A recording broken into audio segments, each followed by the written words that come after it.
Morning. So if you're not someone who already watches the channel, my name's Donald. The channel is Softroadingthewest, and I explore the Oregon backcountry in my Subaru. I've just returned from what was my longest trip ever, a 6-night excursion in Eastern Oregon, and I wanted to talk about some of the gear that I actually used and how it's worked out for me, how it hasn't worked out for me, with some real-world experience.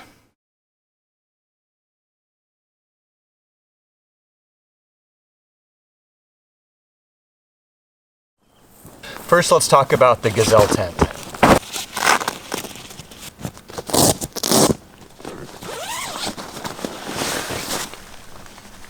The Gazelle has been so great to camp with. It's so fast and easy to set up that even though I'm out here, I'm not even camping today, I'm going to go ahead and set it up for you anyway.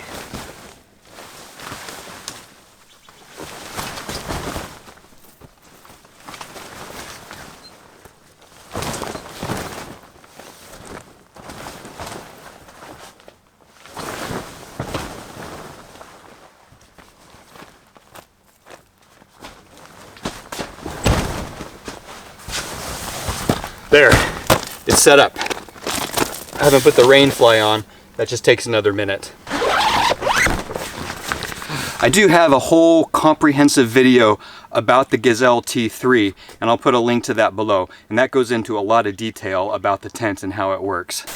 You just saw how quickly and easily this thing sets up, and that's really what it comes down to. It's super fast and easy to set up, which when you're changing camps day after day after day, really makes a huge difference. The Gazelle tent gives you a big, nice, comfortable space to stay without any real time-consuming setup at all. This is the Gazelle T3, and even though this is the smaller Gazelle tent, what I love is that I can stand up and move around in here. I can stand up to get dressed.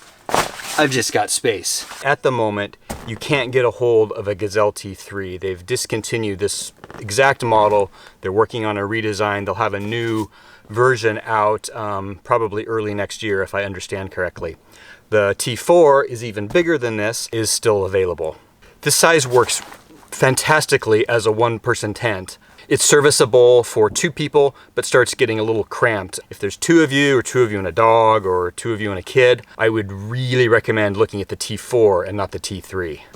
In my video about the Gazelle T3, I go into much more detail about things that I really like about it and a few little quirks that I don't like about it. So I'm not going to dive into that too much. If you really want to learn more about this tent, go watch my other video because it gets into much more depth. But speaking just in terms of how it went using this day after day after day on an actual overland trip, it worked out fantastically. Setting up the tent was not even a thing that I had to worry about or be bothered by or be frustrated by or feel like, oh gosh, I got to deal with the tent again. It's so fast and effortless, and it just works so well that honestly it was a pleasure to set it up each night. The large, comfortable interior space just really made it a pleasure to be camping. There was nothing uncomfortable about it. For overland treks, setting up camp, breaking down camp every single day, totally satisfied with this tent. Well, here's a little detail that I didn't cover in my video about the T3, is that you don't need to put stakes in the ground in order to set this up, which means you can set it up, and if you realize it's not quite in the position that you want, the orientation that you want, or on quite flat enough ground, you can pretty easily pick it up and move it.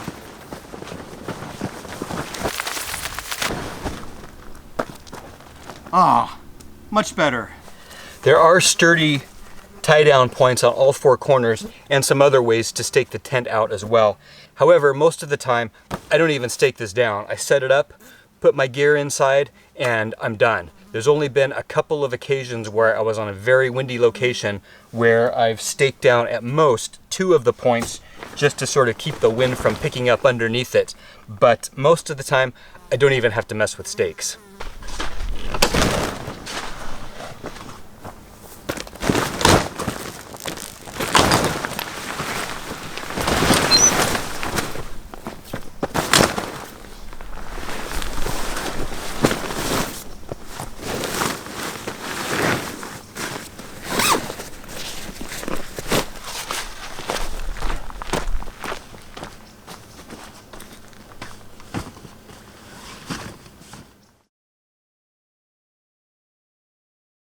I get asked about this cot a lot, so let's talk about it for a couple of minutes.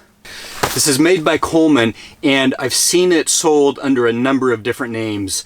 You can find it under one name at Walmart, a different name on Amazon. So I do have a link below to Amazon's version of this cot. And note that when you click on the link, it's going to take you to an Amazon page that actually has two different options for this cot. And the default option is called the Deluxe version, and it's longer than this, and it will not fit inside a Gazelle T3. This is just the standard cot version, the less expensive one when you follow the link, and it's still 72 inches long. It's largely long enough for me. I'm 5'9", and you could probably be a little taller than that and still be just fine. I actually picked this up off of Craigslist. I got a pair of them for a very, very, very low price, and that was the main reason why I ended up with this style of cot. Was simply I found them. They were in great shape and a very good price, and so I decided to give them a try. And as it turns out, I really like them. They're definitely on the bulky side to store in the car. That would be the biggest downside. It definitely takes up quite a bit of space in the car, and on the rare occasion that my daughter goes with me and I bring both of these cots, it really takes up a lot of space. But they set up fast, they break down fast, and it is remarkably comfortable. Here's how it looks folded up. It's not super heavy, but you know, that's probably 8 to 10 pounds worth of cot right there. But setting it up is very easy. The mattress that comes with it is stashed sort of inside the feet. So you pull that out of there.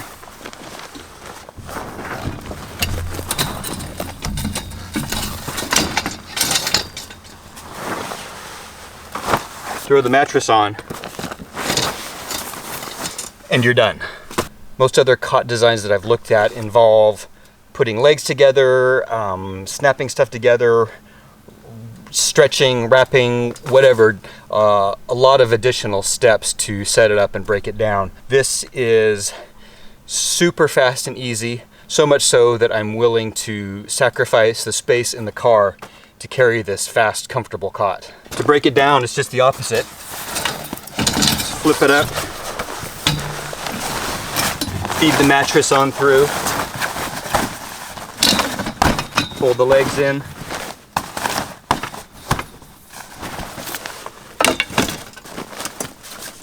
there's a strap on it to hold it together, a little Velcro, and you're ready to pack it in the car. Because of the small size of my car, I have always tried to minimize how much gear I bring with me. And for the longest time, I traveled without any sort of a table at all. My pull-out kitchen gives me some work surface, and I made do with that. However, for the Eastern Oregon trip, I finally broke down and got a table. And this is just a $15 thing I got at Walmart. It's plastic, it's lightweight, but it's super fast and easy to set up and break down, and it is remarkably sturdy. I can throw my Jackery on there, and it is very, very stable. I looked at a lot of little tables on Amazon before ultimately just picking this up at Walmart. Many of the tables that I looked at, again, like the cot, involved lots of putting stuff together, fitting legs in, fitting tops on, taking things in and out of bags, all just more and more steps to add time to the setup and breakdown. And on top of that, they were all significantly more expensive than this $15 item. I wanted to find something that was heavier duty, that had a metal top that I could put hot stuff on and not worry about. But I wasn't convinced by anything that I saw, and didn't feel like spending 40, 50, 60 bucks on something that I wasn't necessarily 100% happy with the design or the size or whatever.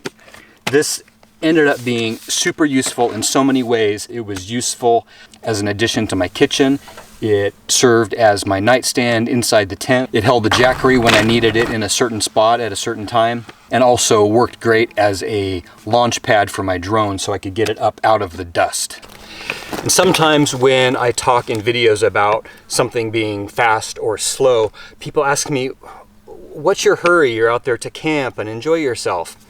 And yes, I agree. I'm out there to relax and enjoy myself. But the reality is the way that I camp almost always involves setting up a new camp every night, breaking down camp every morning, finding someplace else to camp every single day. So there's a lot of setup, a lot of breakdown. On top of that, the additional factor for me is that I'm filming it. I'm trying to capture the place where I'm at. I'm trying to capture the camp ambiance. You know, the sun is racing towards the horizon and there's that sunset to capture. Getting into camp for me almost every night is a constant rush of activity. Everything that I can do to speed the process up actually improves my experience, and so I have a better time. That's why I talk so much about the tent being fast, the cot being fast, the table being fast. It all adds up. I really appreciate having found gear that sets up fast and breaks down fast, because it actually gives me more time to do the filming I need to do and to simply enjoy being out here. I know I talk about this a lot, and full disclosure, Jackery is a sponsor of the channel, and they help make it possible for me to take these trips and make these videos. But I accepted that partnership only because this is a product that I already absolutely loved. This thing has been an absolute game changer for me, because keeping all of my devices charged, my phone, my iPad, my various camera batteries, drone batteries, camp light, all of the electrical powered stuff that I use in the day-to-day rush of being out there and navigating and traveling and exploring and trying to film all of that. As hard as I try, I would always end up with dead batteries at the end of the day, and then no way to get them charged for the morning. This thing has made it possible for me to get everything charged back up, and the AC power outlet has allowed me to run other equipment that I might need to run. What blew me away is that I started the Eastern Oregon trip with this thing fully charged. I charged it up at home, so I was at 100% when I started. I used it every single night and every single morning to get stuff topped up, to get batteries fully charged on all of my devices, plus a few other things that I ran off of the AC outlet. That was 7 days, 6 nights, and when I got home, the thing still had 60% capacity left. That's astonishing. I never had to recharge it the whole time I was on the road.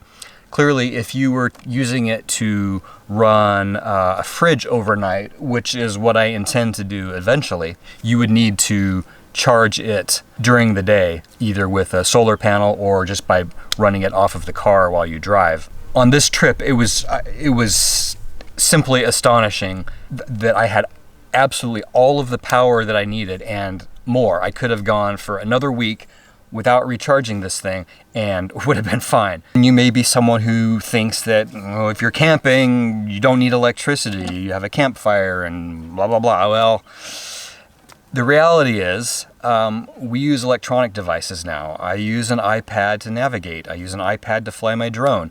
I have a drone. I have cameras. That's the reality of how we travel and explore and camp these days, is that, yeah, we take advantage of these modern features that are available to us. And why not? They make the trip more enjoyable. And I'm out here to enjoy myself. I'm not out here to be miserable. So navigating with my iPad and filming with my cameras is part of what I enjoy about being out here. And so that's what I'm going to do. And this thing makes it possible. If you're a regular viewer of my channel, you've certainly seen me use and talk about this light before. This is the Claymore 3-face, and this is the smallest version of the 3-face light. This is a wonderful, wonderful little device. It has also been a game changer for me. With this thing charged up, it will light and light and light, night after night after night. Each panel has 3 different brightness settings, and you can control the middle panel and the side panel independently. And you can also change through 3 different light temperature settings. There's a warm, sort of an in-between neutral, and a cool white LED. I have the magnet attachment on the back of mine. With that, I can stick it just absolutely anywhere where I need light, and it makes it very, very easy to put light where I need it and then move it someplace else. There's not really anything I can complain about this light. It is really super convenient to use. It has come in so handy over and over. That's why I just keep using it. You've possibly seen me using the Helion light strip as well, which is also nice in that it provides a much wider area of illumination. It can light up the whole camp with a very pleasant soft light, whereas this definitely localizes the light somewhat. If I set this up in my kitchen and I need to do something someplace else, well, I got to pick it up and move it someplace else, whereas with the Helion light strip, I can string it up and my whole camp is lit up and I'm good for the evening. However, this is just so fast and easy to use, so compact, so easy to stash in the car. I suppose the one thing that, if you're like me and on a budget, it's not cheap. This is not a cheap device. Big Tent Outdoors did provide this to me. So I'm not sure that I would have spent this much money on a camp light, but now that I've been using it, if I lost this one, I think there's a good chance I would buy another one, because I've come to rely on this thing so much. It just works so well. As you can see, the $15 iPad mini mount that I had up here for probably a year and a half is already gone. I did have it here for the Eastern Oregon trip, and I finally got so fed up with it that I did end up getting some ram mount gear instead. I will talk about the ram mount stuff in another video. The $15 iPad mini mount was flimsy plastic. I mean, it was 15 bucks, and it had a little sort of rubbery suction cup thing that mostly held onto the dash well most of the time. I didn't have to reattach it all that often. The only way it held the iPad in place was because the weight of the iPad was resting right here on this flat part of my dash. The mount itself would have had no hope of holding the weight of an iPad, even on a normal paved road, let alone the bumpy backcountry roads that I drive down.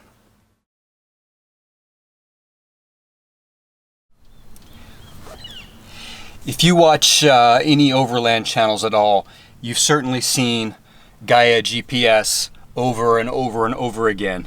It's what everybody uses, and there's a good reason. It works really, really well. Gaia GPS was an invaluable tool for me navigating this trip out in these remote places that I had never been to, I knew nothing about. I planned the trip on my desktop computer where I could see well, I could refer to Google Maps, and was able to place routes and waypoints onto my maps from home and then have them show up on my mobile device and allow me to navigate to them. The other nice thing about Gaia GPS is that you can load multiple types of map layers. So, for example, I've got a topographical map layer, I've got a satellite image layer, and I've got a public lands layer. I do pay for the premium subscription with Gaia. I think it's worth it for the features and the map layers that are available to premium subscribers. Oh, the flies are terrible. I do also continue using my Garmin GPS. It does prove useful in some ways. I end up using both of them. If you are interested in doing this kind of exploring, overlanding, camping, I cannot recommend it enough. It's absolutely worth having. The iPad mini itself is another piece of gear that has proven very useful, not just for Gaia, but I also use it for flying my drone. This makes a really nice, easy way to see what you're doing when you're flying a drone. And even for entertainment, I can preload TV episodes or movies into it. This is just a third generation iPad mini. I got it used. It wasn't terribly expensive. You do need to get the cellular version if you want to run Gaia GPS off of it, because the Wi-Fi only versions do not have a GPS receiver in them. But you don't need to actually hook it up to your cellular company. It doesn't need cell service in order to pick up the GPS signal. It runs Gaia GPS just fine as is.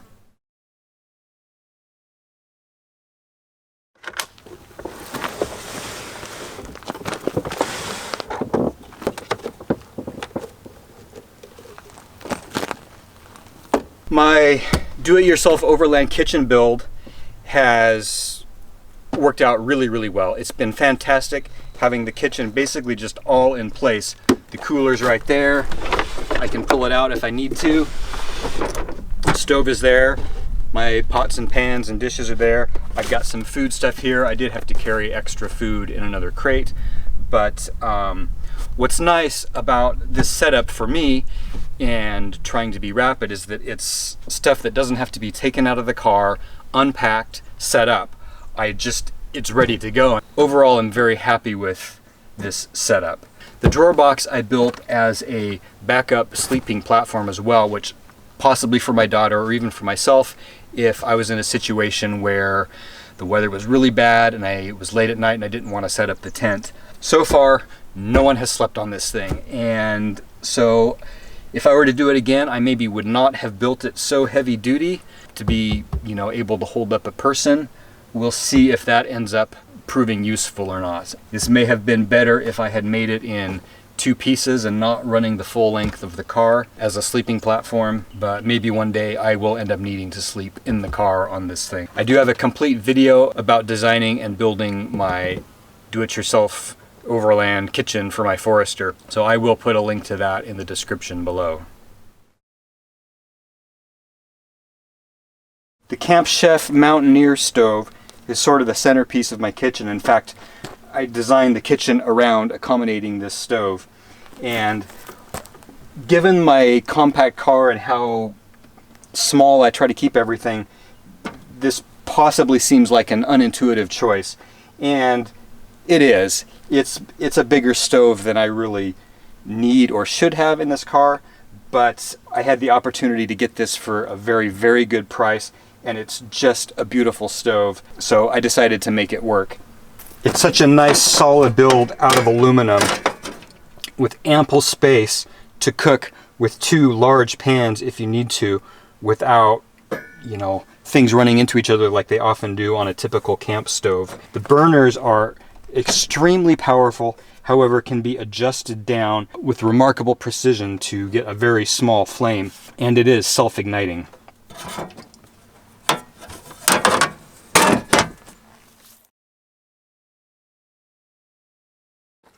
This cooler is called the Snowball, and it is 20 liter, I think it was. I'll put a link to it in the description below. And it is a thick-walled, rotomolded cooler that is clearly a knockoff of some more well-known name brands, but much less expensive. And this thing works very well. It keeps ice cold for days. If I were to do more, week-long trips, I'd really like to move to a fridge. However, I got through this trip just fine using this cooler. I did end up having to buy additional ice, as I mentioned in one of the episodes. That was my fault because I had actually left the cooler open at one point and lost a lot of refrigeration. It otherwise does keep things good and cold for, it seems to keep the ice frozen or partially frozen for a good 4 or 5 days. I maybe would have had to buy additional ice anyway if I hadn't made a mistake with the cooler. Before I do another week-long overland trip, I think that I would put a fridge in this space instead of a cooler. My Fuelpax gas can on the roof has never leaked. It has held fuel just fine despite being mounted in a horizontal position. And it even came in useful this trip. I never needed extra fuel, but Casey from Coyote Works had a problem with one of his gas cans and ended up needing more gas, and so we put the gas from my gas can into his Jeep so that we could get back to a gas station. On my little car, mounting it horizontally like that is pretty much the only thing I can do. The problem is that in the heat and the sun, it tends to swell up and it needs to be vented. The problem is when it's sitting flat, you can't open the lid because obviously the gas is going to come pouring out. So anytime that I needed to vent it, which in the hot Eastern Oregon sun was often several times a day because the thing really sort of ballooned up, I would have to completely unmount it from the roof, bring it to at least a vertical position either up there or bring it down onto the ground, and so that I could open it up, vent it, sort of de-inflate it and put the lid back on, put it back on the car. So that definitely got a little tedious, and I don't know if I was overcautious with that, but you know, you don't want to take chances with 3.5 gallons of gasoline on your roof in the heat when the can is swelling, and you know, there has to be a point where it's going to give at some point, right? The other thing because of that issue is that on a number of occasions I took it off and just set it in the shade so that if I was going to be parked someplace for a while, so that it wouldn't just be up there swelling. Sure enough, one time I drove off, and actually we were in a parking lot in a town, and I drove off and left my gas can sitting right there in the parking lot, and miraculously, maybe half a mile down the road, I realized I never put the gas can back on the car. Came back and it was still standing right there. If you are looking at that system for carrying extra fuel, carrying it horizontally like that, that is an issue because they do want to swell up when they get hot and they need to be vented. After the first episode of the Eastern Oregon series where I was unable to find my friend on the Alvord Desert, I got so many comments saying, "Why don't you have a radio? You should have a radio. Why aren't you guys using radios?" I have a radio. I run a Midland 105 GMRS radio, and my friends I was meeting with also have radios. In fact, we even had a channel that we were planning on using when I got there. The problem is the Alvord Desert is so vast that even a 5-watt GMRS radio will not necessarily reach all the way across. The nice thing about a GMRS radio is that it will communicate on the same frequencies as the little handhelds that most people carry. This is an FRS radio, GMRS radio. They share some of the same frequencies. I've been super happy with the Midland 105. It's worked out very, very well when I've been on group trips or on any part of the Eastern Oregon trip where I did actually manage to meet up with the people I was planning to meet up with. It worked great. The communication is loud and crystal clear. It's like, well, let's go try it out and see what's out here. Well, are you ready to roll? You want to roll out right behind George? Sure, yeah, I'm ready to go.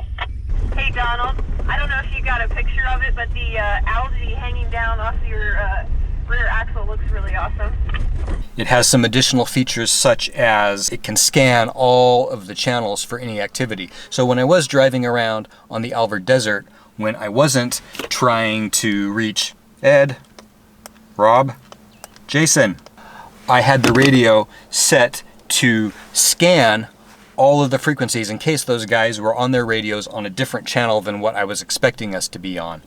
Anytime I came within range of anyone using this kind of radio or this kind of radio, I could pick it up. One of the nice features of this radio is there's a mode where it just picks up National Weather Service, I guess, broadcasts of the weather in the area that you're in. For the rest of today, mostly cloudy. A slight chance of rain and snow showers in the morning. The Midland 105 GMRS has worked out fantastically for me. It was easy to install. It just uses a magnetic antenna. There's a wire that I've run out through the firewall and up onto the roof, and I'm super happy with this radio. All right, I hope you found that helpful or interesting in some way. If you have any questions about any of that stuff, just put it in the comments below. I'll try to get to any questions, or if there's any bits of my gear that you saw on the trip that I didn't cover in this video, mention it below, and I'll try to answer any questions or think about covering it in a future video. Thanks for watching, and next week we'll get back to the final episode of that series.